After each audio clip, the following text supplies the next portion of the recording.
అన్ని కావాలి.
నేను కాంగ్రెస్ పార్టీ గుర్తు చేసుకో అడుగు అక్కడ కప్పురండి బంగారు అడుగు నేను చెప్తానా మీ అందరికి చెప్తానా తెలియకపోతే తెలుసు ఓన్లీ 3,500 మనం ఓన్లీ కమాండ్ పూలే 3,500 ఎవరికి వస్తాయి మీరే చెప్పండి ఎవరికి వస్తాయి మీ అందరికి ఎవరికి రావు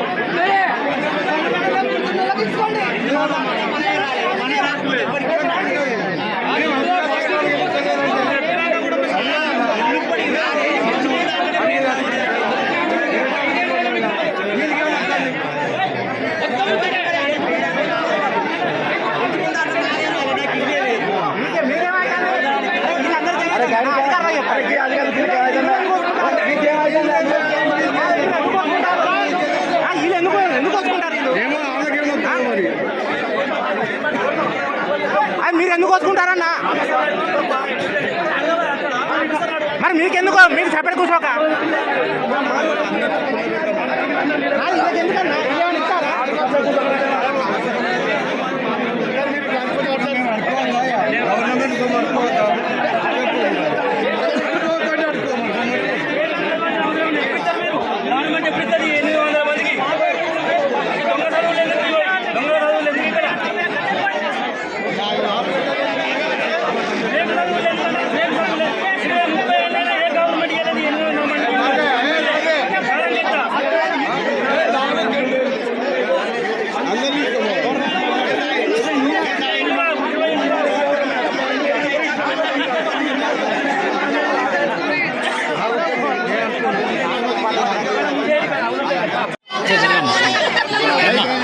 ఎందుకన్నా కమిటీ వేసినప్పుడు ఎవరు నిలిచారు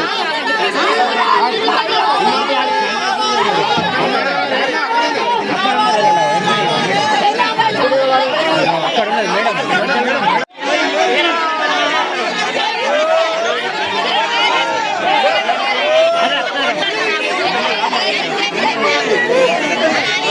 కాంగ్రెస్ ప్రభుత్వం కట్టింగ్ ఫిట్టింగ్ ప్రభుత్వం ఇది కమర్షియల్ ప్రభుత్వం, ఇది ప్రజలకు మేలు చేసే ప్రభుత్వం కాదు అనడానికి ఇది నిదర్శనం. ఏంటంటే రైతు రుణమాఫీ అని పేరు చెప్పి రైతు రుణమాఫీ అందరికీ చేస్తామని చెప్పి ఏదైతే రేషన్ కార్డు నిబంధన పెట్టిరో ఇవాళ భూమి లేని నిరుపేద రోజు 1000 రూపాయల కూలికి పోతాడా?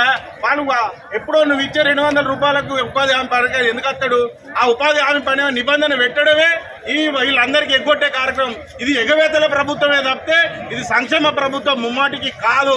4 సార్లు అప్లికేషన్లు తీసుకుంటే ఒక్కొక్కరికి 40 రూపాయల చొప్పున 400 రూపాయలు ఖర్చు పెట్టుకొని 2 రోజులు 3 రోజులు వాళ్ళ పన్నులు పెట్టుకొని మభ్యపెట్టడానికి కోసం మాత్రమే ఈ గ్రామ సభలు ఏర్పాటు చేసి తప్పితే ఏ ప్రజలకు ప్రయోజనం అవుతుందో కాదు.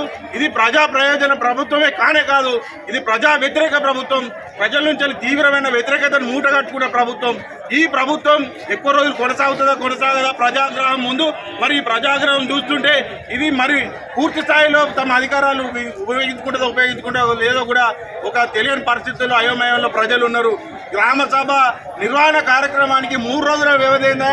ఒక్కొక్క గ్రామానికి ఒక్కొక్క రోజు ఎందుకు పెట్టావు? కూలంకుషంగా చర్చించడానికి కోసం గ్రామ సభ ఏర్పాటు చేసినప్పుడు ఇంత పెద్ద గ్రామ పంచాయతీ గంటలో ఎట్లా నివేదిక తయారు చేస్తారు? ఈ ఇంత పెద్ద గ్రామ పంచాయతీ ఒక ప్రజా సమస్యలను ఏ విధంగా మీరు ఆలోచన చేస్తారు అనేది మీకే లేదు. ఇది ఏంటంటే మభ్యపెట్టడం కోసం ఒక గంట కార్యక్రమాన్ని ఏర్పాటు చేసి ఓ సందడి చేసి ఏదైతే మళ్ళా అప్పుడు ఎంపీ ఎలక్షన్ల ముందు ఏ విధంగానైతే మభ్యపెట్టిరో అదే విధంగా మభ్యపెట్టే కార్యక్రమం కోసం మాత్రం ఈ గ్రామ సభలు అనే కార్యక్రమానికి రూపకల్పన చేసి తప్పితే ఇది ప్రజలకు ఉపయోగపడే కార్యక్రమం కాదు. ఏదైతే జవాబుదారీతనం అనేది లేదు కాబట్టి 3 రోజులలో పెట్టిర్రు. అధికారులు జవాబుదారీగా ఉండాలి. ప్రతి పార్టీలు అధికారాలు మారుతూ కానీ మీరు మాత్రం శాశ్వతంగా ఉంటారు. తస్మాత్ జాగ్రత్త. అధికారులు ఎవరైతే మెప్పుల కోసం పనిచేయడం కాదు, ప్రజా సంక్షేమం కోసం చట్టబద్ధంగా పనిచేయాల్సిన అధికారులు ఎవరి మెప్పుల కోసం పనిచేసిన తీరు ఈ కమాన్పూర్ మండలంలో కనబడుతుంది. ఆ జవాబుదారీతనంగా మీరు జవాబుదారిగా వ్యవహరించాలి. ప్రజల సమస్యల పరిష్కారం కోసం మీరు అవసరమైతే ఇంకో గంట కేటాయించుకోరి, సాయంత్రం ఇంకో గ్రామ సభకి ఇంకో గంట ఎక్స్టెండ్ చేసుకోవాలని అవకాశం ఉన్నది. లేకపోతే రేపటికి ఎక్స్టెండ్ చేసుకునే అవకాశం ఉన్నప్పటికీ కూడా ప్రజా సమస్యలు ఎక్కడ పరిష్కారం అయితే లేవు. ఏదైనా అప్లికేషన్లో పేరు వినా కాలయాపన జరిగేదే తప్పితే ఇక్కడ ఏం లేదు. ముఖ్యమంత్రి తర్వాత ముఖ్యమంత్రి అనే నియోజకవర్గాల్లో ఇక్కడ మంత్రిగా ఉన్నటువంటి శ్రీధర్ బాబు గారు మరి మీరు ముఖ్యమంత్రిగా తర్వాత ముఖ్యమంత్రి ఉన్నారు. స్వయాన ముఖ్యమంత్రి గారే చాలా సందర్భాల్లో చెప్పిన సందర్భం. మరి మీ నియోజకవర్గంలో సంత ధన్వాడలో నిన్న ఘర్షణ ఏదైతే పేదలు కాళ్ళు మొక్కుతున్నారయా మీరేదో ఇస్తారు కావచ్చు అని వారి కూడు కోసం ఎదురు చూస్తారు. మీరేమన్నా ఇస్తారనే కదా ఎదురు చూసేది. వాళ్ళ నోట్ల కాడ మట్టు కొట్టి వారి కంచంలో అన్నం గుంజుకునే పరిస్థితులు ఇవాళ ఇక్కడ దాపురించినాయి. ఇక్కడ ఉన్న అధికారులు ఎవరు కూడా ఒక్కరు కూడా వారికి బాధ్యత లేదు. ఈ ప్రజల పట్ల కనీసం ఆ కన్సర్న్ కూడా చూపే పరిస్థితి, దయనీయ పరిస్థితుల్లో ఈ కమాన్పూర్ మండలం ఉన్నది. కాబట్టి దయచేసి దీని మీద ప్రత్యేక శ్రద్ధను పెట్టి ప్రజలకు అవసరమైన అన్నింటినీ వెంటనే తక్షణమే అమలు చేయాలి. శాంక్షన్ ఇవ్వాలి.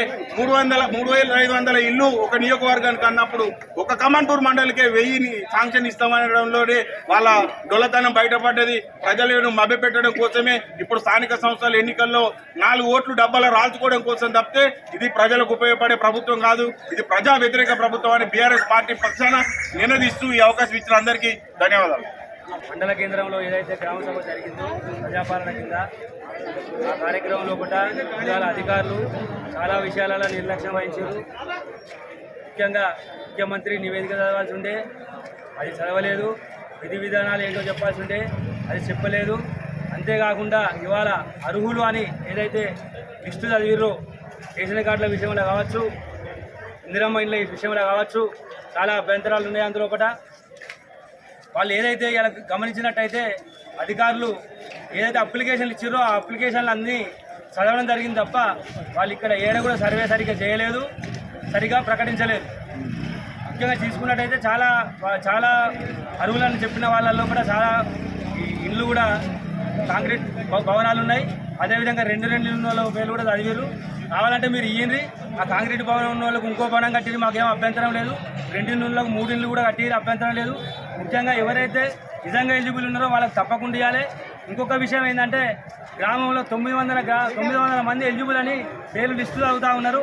ఇది మరి ఏమైనా సరే ఎంతమందిని సెలెక్ట్ చేసిర్రు, ఎంతమందికి ఇవాళ ఇందిరమ్మ ఇల్లు వచ్చిందనేది గ్రామ సభలో చదవాలనే అవసరం. కానీ 900 ఇల్లు అంటే ఎన్ని సంవత్సరాలు పడుతుంది వీళ్ళందరికీ ఇవ్వాలంటే ఒకసారి గవర్నమెంట్ ఆలోచించాలి.